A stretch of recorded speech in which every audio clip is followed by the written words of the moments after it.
Now the houses that I've shown you so far have looked like this, where they are straight up and down and narrow but quite tall, and I would recommend those really for the much younger children because they're quite easy to make. And if you look, what I've done is I've printed on the sides here, and you can see that it starts to make the house look a little bit more real. You can also always give the children the chance of drawing a picture of their own house on, and obviously when you start to put them side by side, when you manipulate them round or put a bit of thatch on the top, it starts to look like a real house. But this is something slightly different. And I'm going to show you how to make a house like this. So it's longer, it's open at the base, and as always made out of a single sheet of A4 paper with a minimum amount of cutting away. So I'll just show you how you make one of these.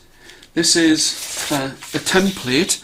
What I've done is I've printed some tiles on the top, and you can see I've put lines on to show where those lines go. If I hold it like that, you should be able to see that there's a square in each corner, an oblong, like so.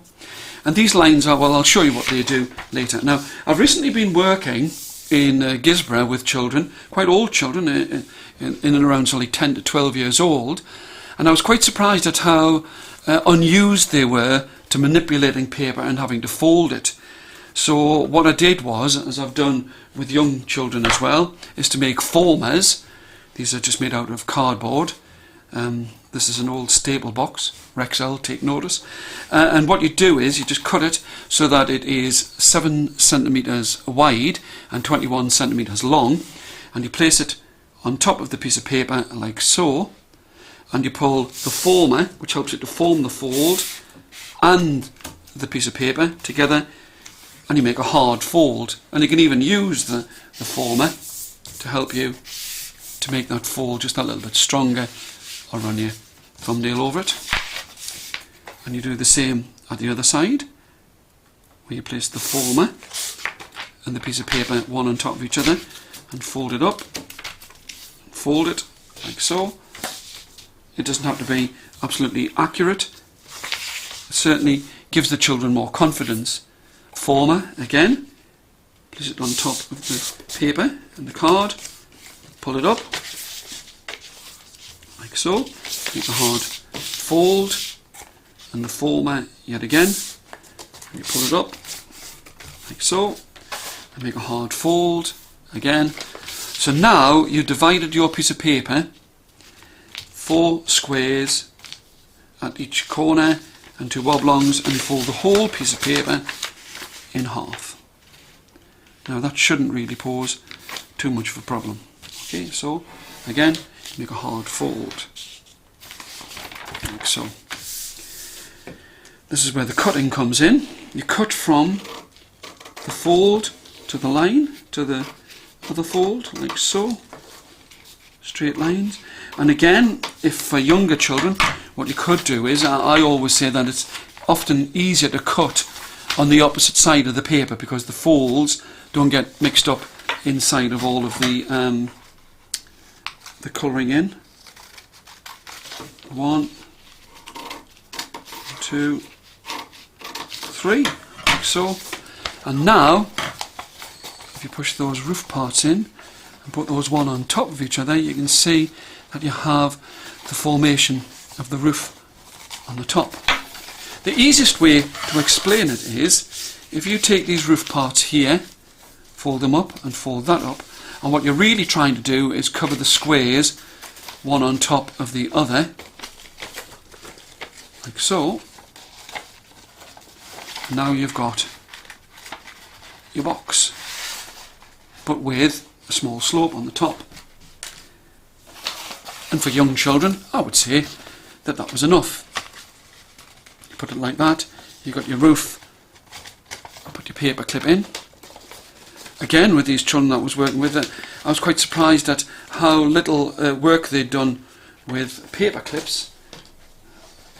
Fantastic device to be used. You have it so that you have the 2 round parts down. Just push it like so. And there it really a little bit of manipulation, you've made your basic house shape. But you can see that this house roof part isn't really that acute an angle. So what you can do is this. This is the second part. What you do is you cut. Doesn't have to be an accurate amount. You cut a little piece off there, so that when you come to fold those on top of each other, can you see there that makes the roof just a little bit more of an acute roof size. It also means that you might have to do a little bit of snipping of the pieces that you put inside, but okay, so let's just snip a piece off. Snip a piece off. Put those again with the paper clip, 2 round pieces like that. And that, I think, makes a much more satisfying shape for a roof like that. Okay, so that's the basic shape, but you don't have to cut those bits off, because you can, with a bit of manipulation, make it look so that you've got a small raise in the roof arch there.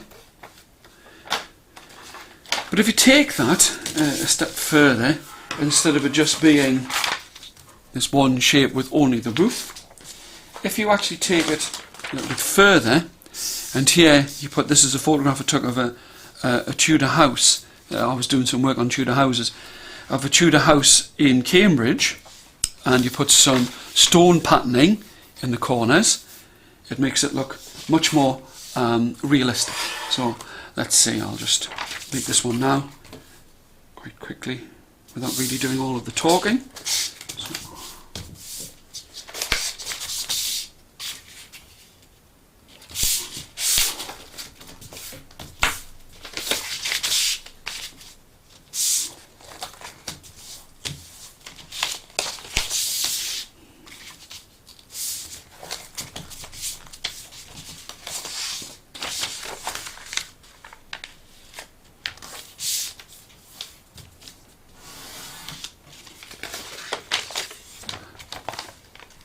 So,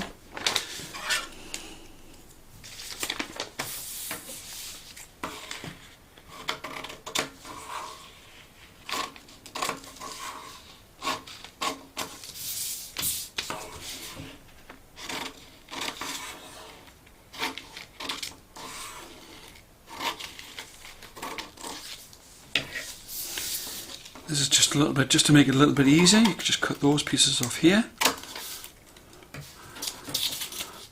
Doesn't have to be accurate, just a certain amount off there and there.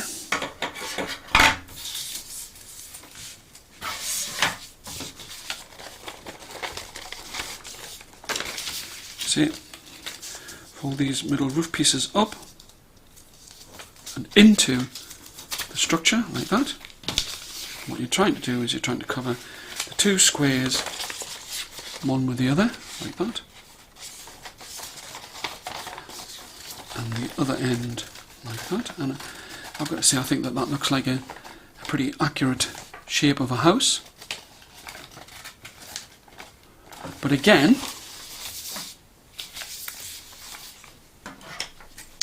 if you were to cut a piece off here, a piece off here, a piece off here, a piece off here, just move those out of the way. Pull these up the side,